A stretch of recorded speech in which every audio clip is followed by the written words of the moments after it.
L'or. Ah, il est dedans chercher de l'or. L'or. Nous sommes ici dans une mine d'or, près de Yamoussoukro, la capitale administrative de la Côte d'Ivoire.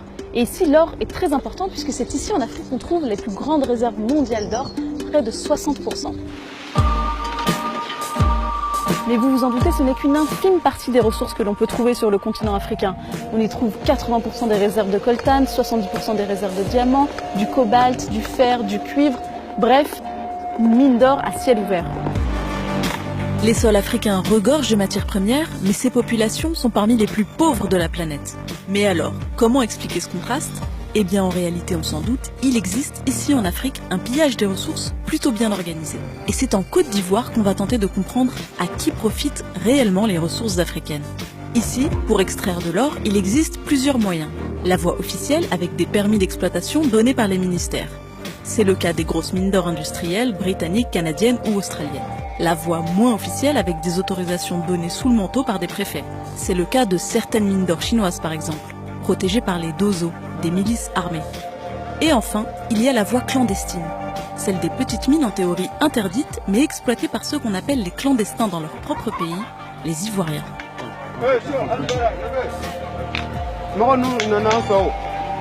Faites sortir mon Canadien là, mon Canadien. Regardez dedans là, mon Canadien là.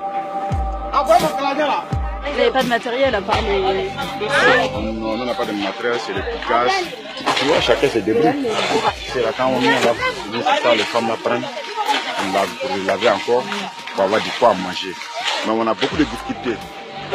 Tantôt, on nous dit d'arrêter de travailler, le gouvernement nous menace là parce qu'on n'a pas de papiers. Bon, ça nous fatigue un peu dans le travail. Ici, en Côte d'Ivoire, les 4 principales mines d'or industrielles sont exploitées par des groupes étrangers. Un groupe britannique, Randgold, un groupe australien, Newcrest Mining, et un groupe canadien, Endeavour Mining. Pour la mine d'or détenue par le groupe britannique, par exemple, 89,7% des recettes de l'exploitation reviennent à Randgold. Seuls 10% reviennent à l'État ivoirien et 0,3% à des investisseurs extérieurs. C'est possible de lutter contre les entreprises à côté, les Chinois, les Anglais, les...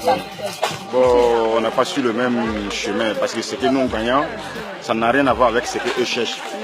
Nous, on cherche en haut et ils vont jusqu'en profondeur. Mais creuser les profondeurs n'est pas sans conséquences. L'exploitation minière détruit les sols et pollue les eaux. Nous quittons la mine d'or pour rencontrer les habitants du village voisin qui subissent depuis plusieurs années un véritable désastre écologique. La mine d'or chinoise rejette ses déchets dans le Bandama, l'un des plus longs fleuves de Côte d'Ivoire. Et aujourd'hui, il est devenu entièrement doré. On n'y trouve presque plus de poissons, ce qui a détruit l'économie locale et le travail des pêcheurs. On est ici à Bossokro, le village voisin de la mine d'or, qui était connu pour être un village de pêcheurs. Malheureusement, les pêcheurs aujourd'hui ne peuvent plus travailler puisque la mine d'or a complètement pollué le lac voisin. On est ici avec Aïssata Koulibaly, qui est l'une des vendeuses du village. Avant, c'était une place connue pour le poisson. Ouais. On gagnait beaucoup ici. On ne fait pas autre métier. On n'a pas de champs. Bon, c'est dans ça là on s'habille. C'est dans ça là on se nourrit. Si on est malade aussi. Le poisson, il est de bonne qualité, même si c'est pollué? C'est de bonne qualité, mais produit là, ça nous fatigue ici. L'eau là même, avant on buvait. Mais maintenant on ne peut pas boire. À cause de l'eau là, les gens refusent nos poissons ici. C'est poissonné. Alors que nous aussi on n'a pas de choix. Les pêcheurs qui ne peuvent plus pêcher, qu'est-ce qu'ils font maintenant? Ils sont devenus ouvriers pour la mine? Ou ils essaient de trouver de l'or? Ils sont devenus les clandos. Mais le village de Bossokro est loin d'être un cas isolé. Les riverains des exploitations industrielles sont souvent les premières victimes de l'extraction de ces ressources. Nous prenons la route vers un village de la préfecture de Prikro, à quelques heures de la mine d'or. Et là, on arrive dans le village de Famyankro, qui est juste ici, où on va rencontrer des villageois qui essayent de lutter contre une entreprise belge, une multinationale qui a volé 11 000 de leurs hectares. En 2015, le groupe SIAT, une entreprise belge spécialisée dans l'agro-industrie, s'est implanté sur 11 000 hectares de terre. Selon les villageois, lorsqu'ils ont protesté contre cet accaparement, les manifestants ont été violemment réprimés par la gendarmerie. 2 personnes seraient mortes, 70 auraient été emprisonnées et plusieurs disparus, dont des enfants. Nous allons à la rencontre des villageois et du roi du village, Nanan Akou Moro II. les villageois ne voulaient pas que l'entreprise s'implante ici. Ils ont un peu essayé de s'opposer, sauf que la répression a été difficile. Est-ce que vous pouvez nous raconter un peu comment ça s'est passé?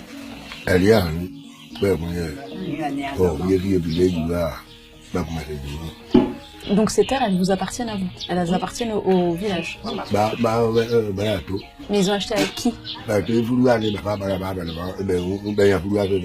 Et vous utilisez, c'était des terrains qui étaient utilisés pour l'agriculture, pour se nourrir? Et comment vous faites aujourd'hui?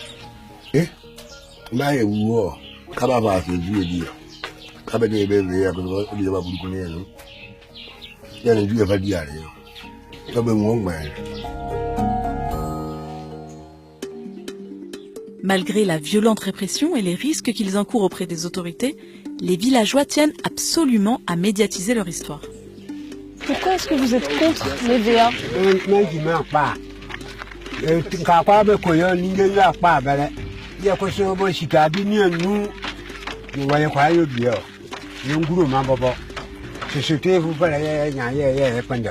En fait, ça appauvrit le sol, ça appauvrit les populations, ça ne se mange pas. Vous cultiviez quoi par exemple?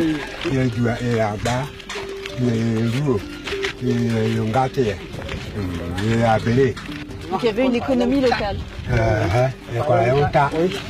On avait une économie spéciale pour nous-mêmes. Pour ce village, on a fait plein de soi-même. Enfin, on lutte à ce que nous ayons le terrain. C'est toute notre ambition. Ça. Si jamais nous avons le terrain demain ou bien après-demain, on saura ce qu'il faut faire.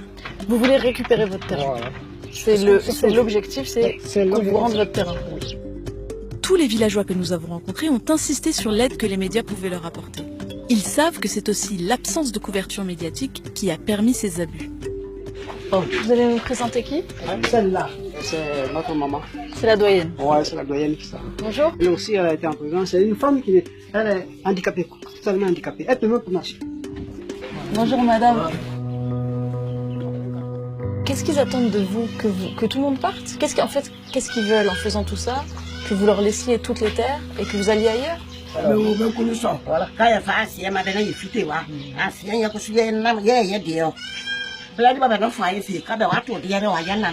pour vous faire taire, ils vous ont mis en prison pour faire taire la révolte. Vous allez résister jusqu'au bout? Au bout. Même s'il reste une mouche.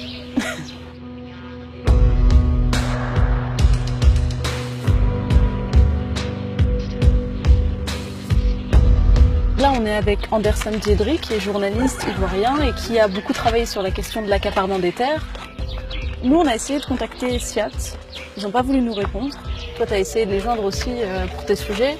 Ils t'ont jamais répondu. Moi, ça ne m'étonne pas qu'on ne vous réponde pas parce que globalement, on ne veut pas que... Moi, je pense que ce qui se passe ici soit su par le grand public. Non seulement ceux qui ont perdu les champs qui étaient sur ces parcelles qui ont été... Parce que leurs champs ont été détruits au moment où l'entreprise venait s'installer. Ils n'ont pas été dédommagés, indemnisés pour ça. En plus, les populations disent, par exemple, qu'ils ne bénéficient pas de retombées. C'est-à-dire qu'il n'y a pas d'investissement dans le développement local. Ils ont tué l'économie locale. Il n'y a eu aucun dédommagement et il n'y a eu aucune compensation derrière, il n'y a eu aucune construction. L'investissement qui devait plutôt apporter le développement fait sortir la population de la pauvreté, créer des emplois, en train de créer un effet inverse. C'est-à-dire qu'au contraire, on est en train de créer davantage de pauvreté ici. Plusieurs questions sur les investissements étrangers se posent. Si lorsque des entreprises s'implantent, et notamment des entreprises étrangères, elles appauvrissent les populations locales, pourquoi le gouvernement les laisse faire? Direction Abidjan pour en parler avec la Banque africaine de développement. Et nous sommes ici à Abidjan, dans le quartier d'affaires, le Plateau, où nous allons rencontrer l'un des 7 vice-présidents de la Banque africaine de développement. Comment est-ce qu'on peut expliquer ce paradoxe entre la richesse des terres et la pauvreté des populations? Dans certains projets, comme les projets d'infrastructure, ces projets d'infrastructure appuient l'ensemble de l'économie. Nous avons 5 grandes priorités. La première priorité, c'est d'éclairer et d'alimenter l'Afrique en énergie. La seconde priorité, c'est de nourrir l'Afrique. Je vais parler des autres plus tard. Nourrir l'Afrique, feed Africa. Alors si je peux juste, pardon, parce que c'est très intéressant. Justement, on a rencontré, en fait, on est allé dans un village, parce que nourrir l'Afrique, c'est très important. Et donc, on est allé dans ce village de famille Nkro, où 11 000 hectares de terre ont été spoliés à ces villageois qui étaient contre, ont été donnés à une entreprise belge, Siat, qui cultive de l'EVA, donc du caoutchouc, qui ne se mange pas. Et donc aujourd'hui, justement, ces populations-là ne peuvent plus se nourrir. Elles ont essayé de manifester contre. Il y a eu des très graves répressions, il y a eu des morts, il y a eu des personnes emprisonnées. Et donc, là, typiquement, on a un cas où, très clairement, on a appauvri des populations qui ne peuvent plus se nourrir au profit d'une entreprise étrangère qui, elle, du coup, gagne de l'argent sans reverser quoi que ce soit à ces populations-là. Vous parlez d'un cas particulier bien sûr, que je ne connais pas. Donc, de manière générale, notre politique est l'inverse de ce que vous décrivez. Notre politique, c'est précisément de développer des chaînes de valeur locales et régionales. Nous sommes une banque et nous finançons par tous les projets. Ce projet-là, par exemple, il n'est pas financé par la Banque publique de développement. Ce projet SIAT, d'accord. Lorsqu'elles s'implantent dans des villages ou dans des villes, ces entreprises promettent des créations d'emplois. Pourtant, malgré une présence des investisseurs, les économies africaines sont celles qui souffrent du plus grand retard. Sur les 20 pays du monde qui ont le produit intérieur brut le plus faible, 17 sont africains. On l'a vu au fil de nos rencontres, les populations africaines sont privées d'une grande partie de leurs revenus. Des pertes incalculables, que ce soit au niveau de leurs ressources naturelles ou de leur emplacement géostratégique. Des populations sont même parfois délogées, expulsées sans aucun dédommagement pour que des entreprises étrangères puissent venir ici profiter de la richesse des sols africains. Et ce qui est d'autant plus grave, c'est que ce pillage de masse ne s'accompagne même pas d'un dédommagement qui permettrait aux populations locales de vivre dignement. Certaines parties du continent continuent de s'appauvrir alors que le lieu même où elles vivent permet d'enrichir des multinationales du monde entier. À qui profitent réellement les ressources africaines? À tout le monde, sauf celui à qui elles reviennent de droit, le peuple africain.